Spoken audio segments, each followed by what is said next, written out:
ሰላም ጤና ይስጥልኝ። እንዴት ሰንብታችኋል? እንዴት ከርማችኋል? ኤርምያስ ወይም ቀለሜ ይዋሻል፣ ያምታታል፣ ገድላቱን እያነበበ እንዲህ ያደረገ ብለው ብዙ ሰዎች ምላሽ ሲሰጡት ሰማለሁ። የሚገርማችሁ ዛሬ አባታችን መምህራችን መምህር መዝገበ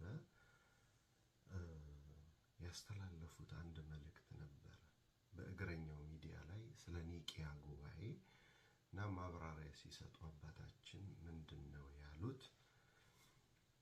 የኢትዮጵያ ቤተክርስቲያን ምን ያልደረሰባት መከራ አለ፣ በዚህ ምክንያት ውርደት፣ ልጆቿን ማጣት፣ ብዙ ስቃይ እንደደረሰ፣ ነገር ግን ያኔ አባቶቻችን ተሰብስበው ችግራቸው አሪዮስ ነበረ፣ ችግሩን እንደፈቱ አሁንም መሰባሰብ መቻላችን በጣም ድንቅ ነው ብለው ብዙ ስለ ገዳማውያኑ ስለ አብነት መምህራን ብዙ ማብራሪያ ሰጥተዋል። ነገር ግን መበታተን የምትለውን ቃል ወስዶ ታድሶን የማትሰማ ቤተክርስቲያን፣ ታድሶን አታንሱብኝ የምትል ቤተክርስቲያን እንዲህ ነው የምትበታተነው፣ ልጆቿን የምታጣው ካለ በኋላ አዛኝ ቅቤ አንጓች ሆኖ ያዞን ባሲና ሲያነባ ሰማሁት። ምንድነው ያለው? እኔ ቀድሼ ያቆረብኳቸው በእርፈ መስቀል ደሙን የሰጠኋቸው ሰዎች ሲጠፉ ማየት አልፈልግም። ኦርቶዶክስ እንድጠፋ አልፈልግም። በወንጌል ታድሶ እንድታመጣ ነው ብሎ አዛኝ ተቆርቋሪ ሆኖ አገኘው ትላችኋለሁ። እና ኤርምያስ እስኪ ልጠይቅ፣ እውነተኛ የቤተ ክርስቲያን እንኳን ቀድሶ ያደገ ደጀ ሰላም ገብቶ የወጣ ሰው አንተ የምታደርገውን አያረግ፣ ከዛ ደግሞ አያለቅስ። ምሳሌ ልስጥ። ገበሬ ነኝ ስላልክ ለገበሬ ምሳሌ ይስማማዋልና የኖህን ታሪክ እና የልጆቹን ታሪክ ታስታውሳለህ። ኖህ የወይን ጠጅ ጠጥቶ በሰከረ ጊዜ አንዱ ልጁ አየውና ወጥቶ ተዘባበተበት፣ ሳቀበት፣ እርቃኑን አየ፣ ተረገመ። ሁለቱ ልጆች ደግሞ መሸፈኛ ወስደው የኋሊት ሄደው እርቃኑን ሳያዩ ሸፈኑት፣ ተባረኩ። አሁን አንተ እያረክ ያለው የትኛው ነው? ለብዙ ዓመታት ወንጌልን ስበክተው፣ ወንጌላዊ ኤርምያስ ነው ስሙ፣ ደግሞ ወንጌላዊነት ተው ወንጀላዊነት እያረክ ነው ያለው። ስለዚህ ይሄ ምሳሌ ከገባ ጥሩ። ሁለተኛ፣ በየትኛው የአዲስ ኪዳን ትምህርት ነው አንተ የምታደርገውን አድርጉ የሚለው? ፍቅር የኃጢአትን ብዛት ይሸፍናል ይላል መጽሐፍ ቅዱስ። አንተ የምትሰራው የትኛው ነው? ነገሩ የምትነግራቸው ገድላቱንም ድርሳናቱንም ለብዙ ዓመታት ለፕሮቴስታንት ስለሆነ ምንም አይደንቅም። ፕሮቴስታንት ማለት ስሜታዊ ማለት ነው። ፕሮቴስታንት ማለት የዋህ ማለት ነው። ኦርቶዶክሳዊ ግን መጽሐፍ ቅዱሳዊ ነው። ጌታ ምን ብሎናል? እንደ ርግብ የዋህ እንደ ባብል። አሁን ይሄንን ሁሉ ዓመት አስቀምጠ አሜን የምታስብላቸው ሰዎች ኦርቶዶክሳዊ ቢሆኑ በማግስቱ ጥለው ይሄዳሉ። ምክንያቱም ነፍሳቸውን ማስመለጥ ስለሚችሉ ኦርቶዶክሳውያን። ነገር ግን ፕሮቴስታንት ከሆንክ የሚጠበቅብህ እንደ አረር ጫቃሚ አሜን ማስባል ነው በየደቂቃው በየሰከንዱ። ምክንያቱም ፕሮቴስታንት ማለት ስሜታዊነት ማለት ነው። እድሜ ለዶክተር መለሰ ወጉ አሳይቶናል። ፕሮቴስታንት ማለት ስሜታዊ መሆን ማለት እንደሆነ፣ ስሜት ያለ ቦታው የገባበት ህዝብ ነው። ስሜት ማስጋለብ ብቻ ነው። አላመንከኝ? እሺ ካሜራ ይላዞርና ላሳይ። እቺ መጽሐፍ ብትኖር ግን በጣም ደስ ይለኛል። መኖር ብቻ ሳይሆን ግዛትና አንብባት፣ ልክ እንደ ገድላቱ ማለት ነው። እምቢ ካልክ ደግሞ እኔ ጀምርልሃለሁ። ምን ይላል? ስሜት ያለ ቦታው ከመለሰ ወጉ። አየው እንዴት እንደሆነ፣ ልብሱ እንዴት እንዳወለቀ ሰውየው፣ ጃኬቱን ሸሚዙን ትንሽ ባስጎበኝ ደግሞ ጥሩ ነው። ስሜት ያለወጣው መለሰው ወጊው 1990 ነው የታረመው። እዚች ጋር አንድ ነገር ላስነብበ እና ከዛ ይበቃል። ስሜት ያሳስታል። እኔና ክርስቲያን ጓደኞቼ ወጣት ክርስቲያኖች በነበርንበት ዘመን የክርስትና ሕይወት አቋማችን የምንለካው በሚሰማን ስሜት ሞቅታ ብቻ ነበር። ስሜታችን ሲግል ከፍተኛ የመንፈሳዊ አቋም የያዝን ይመስለናል። ስሜታችን ሲቀዘቅዝ ደግሞ በመንፈሳዊ ሕይወታችን የደከምና እግዚአብሔር ፊቱን ከኛ የመለሰ ይመስለናል። ስሜታችን ፈልቶ ሲሰክን ግን ቆም ብለን ራሳችንን ለመመዘን ጊዜ ያገኘን። ቀደም ሲል ያጓጓን የነበረው በስሜት መስከረን ቶሎ ስለጠገብነው እንደ ቀድሞ መክነፋችን ቀረ። እርጋታን አገኘን።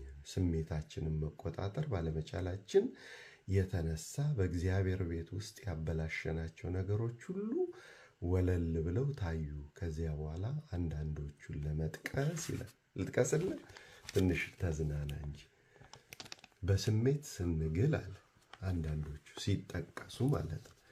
በስሜት ስንግል በጉባኤ መካከል ልብሳችንን በማውለቅ ባሪያዬ ራቁቱን እንደሆነ እናንተም ራቁታችሁን የምትሆኑበት ጊዜ ይመጣል በማለት ትንቢት ስንናገር የእግዚአብሔር መንፈስ በተሰማን ቁጥር አጋንንት እንዳፈራገጠው ሰው ከጠረጴዛ ስር ወድቀን እየተጎተትን የምንወጣው ልንነጠቅ ነው ብለን ጣራ ላይ ስንወጣ አጋንንትን ለማስወጣት በቀበቶ ስንጀልጥ በክርስቶስ እመን ብለን በግድ እንዲያምን የሰውን አንገት ስናንቅ እየፎከርን አጋንንትን ለማስወጣት ሄደን አጋንንት በያዘው ሰው ተደብድበን ልብሳችን ተቦጫጭቆ የተመለስንባቸው ጊዜያት ይላል።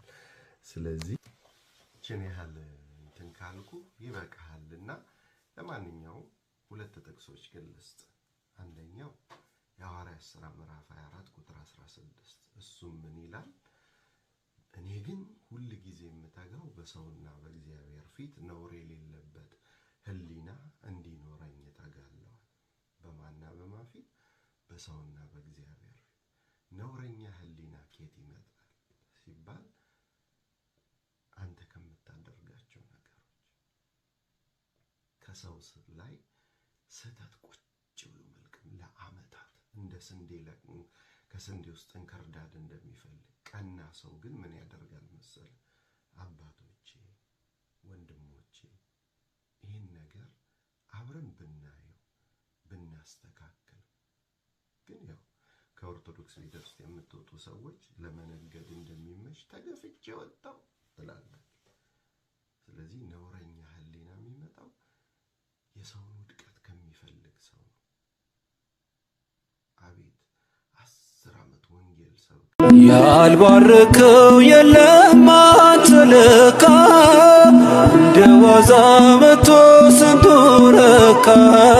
ተመስገን ለአንድ አጠግቦ ቸርነት ምሕረትህን አስቦ። አቤት ጸጋ አቤት መባረክ። ይህም መዝሙር ሀብታሙ ሽብሩ የዛሬ 15 ዓመት ነበር የዘመረው። ይሁ ጸጋው፣ ግጥሙ፣ ዜማው እንዴት ያምር እንደነበረ። አሁን ግን ጠላታችሁ ከላያችሁ ላይ ግፍፍ ይበል ከጉሮሮ ላይ ድምፁ ተገፎ እርቃኑን ቀርቶ በግድ የሚዘምር ሰው ሆኗል። የሚገርመው ነገር አሁን ከፈነጠጥክ በኋላ ዛሬ 6 ወር ይመስለኛል አይነጥፍም ዜማዬ የሚል አልበም አስመርቆ ነበርና እርግጠኛ ነኝ ይሄን መዝሙር ስናገር ብዙ ጴንጤዎች እኔ ስናገር ነው የምታውቁት። ሀብታሙ ሽብሩ አልበም እንደወጣ ታውቃላችሁ። አይነጥፍም ዜማዬ ብሎ ግን ነጥፎበታል፣ ደርቆበታል። ሀብታሙ እመነኝ ማርያምን ነጥፎብሃል፣ ያልቆብሃል። ጭላጭሉ የለህም እኮ ጉሮሮ ምናምን ዜማ ጠቅላላ በጣም የመጨረሻ የወረደ ሆኗል። እዛ ቤት ሆነ ይሄ መዝሙር ናፍቆ ነው የዘመርከው። እኔ ግራ ይገባኝ አባቴ፣ እኔ ግራ ይገባኝ። ጴንጤ ቤት ውስጥ ከሄድክ በኋላ የዘመርካቸውን ዝማሬ አንድም የጴንጤ ማህበረሰብ ሲዘምሩ አይተናናቅ የለም። በቃ አንድ አዳራሽ አንተን ዝማሬ ሲዘምር አይተናናቅ። አንተ ብቻ አይደለም በነገራችን ላይ ከኢትዮጵያ ኦርቶዶክስ ተዋሕዶ ቤተክርስቲያን የወጡ የቀድሞ ዘማሪያን ጠቅላላ ከስመው ጸጋቸው ተገፈው እርቃናቸውን ቀርተው ባዶ ቀርተዋል። አንዳቸው ጠንጥጣቸዋል። ጴንጤ ቤት ገብታችሁ የዘመራችሁትን ዝማሬ ጴንጤዎች እንኳን አይዘምሩት። የጴንጤ ዘማሪያን እንኳን መድረክ ላይ አይዘምሯቸውም። እንግዲህ ወደ ተሻለ የእምነት ከፍታ ወደ ተሻለ ቅባት ገብተናል። ጌታ ኢየሱስን አግኝተነዋል። መንፈስ ቅዱስ ቀርቦናል። ጌታ ኢየሱስን ያገኛችሁበት መድረክ ላይ ግን አንሳችሁ ነው የምናያችሁ። የላችሁም፣ ዜማ የላችሁም፣ ግጥም የላችሁም፣ መዝሙራችሁ አይወደድ፣ እናንተን ሰገነት ላይ አናያችሁ፣ እርቃናችሁን ቀርታችኋል። አሁን አንተ ከቻልክ ሆነሽ ቆርቆሮ 4 በ4 ምታና ቸርች ገዝተህ ከዛ በኋላ አስበክ ነብይ ነኝ ብለህ ግግም በል። በቃ አይቼልሃለሁ፣ ቆርጬልሃለሁ፣ ታገባለህ፣ ትሰነጠቃለህ ምናምን እያልክ በቃ ዝም ብለህ መፎጋገር ነው እንጂ ዜማ ነጥፎብሃል፣ ጉሮሮ ደርቆብሃል፣ ግጥሞች ስንኞች አልቀውብሃል። አብትሽዬ ለዛ ነው እቺ መዝሙር ዛሬ ያዕቆብ መልእክትን መጽሐፍ ቅዱሳችን ላይ ያለው ማለት ነው የገለባ መልእክት ብሎ የጠራው ማን ይመስላችኋል? እስቲ ኮሜንት ላይ ያሳውቁ። መልሱ ማን መሰላችሁ? ማርቲን ሉተር ወይ ደግሞ የፕሮቴስታንቲዝም እምነት ጀማሪ የሆነው ማርቲን ሉተር ያዕቆብ መልእክትን የገለባ መልእክት ብሎ ሲጠራ እንመለከታለን። ማስረጃ ኦፍ ኮርስ ማስረጃ አለ። እንግዲህ ስክሪኑ ላይ እንደምትመለከቱት ሉተርስ ወርክስ ቮሊዩም 35 ላይ ሉተርስ ወርክ ቮሊዩም 35 ላይ ወርድ ኤንድ ሳክራመንት አንደኛው መጽሐፍ ላይ ሄዳችሁ ስትመለከቱ ገጽ 362 ላይ ስክሪኑን አብራችሁ ተመልከቱ። እንዲህ ብሎ ይናገራል። ሴንት ጄምስስ ኤፒስትል ኢዝ ሪሊ አን ኤፒስትል ኦፍ ስትሮ የገለባ መልእክት ነው compared to these others ከሌሎቹ ጋር ሲነጻጸር ካለ በኋላ for it has nothing of the nature of the gospel about it የወንጌል ባህሪ በፍጹም የለውም ይለውና የገለባ መልእክት ነው ብሎ የያዕቆብ መልእክትን ይጠራል። የእግዚአብሔር ቃል የሆነው የያዕቆብ መልእክትን የገለባ መልእክት ብሎ ይጠራል። ይሄ ሰው የምር መገለጡ ከእግዚአብሔር ነው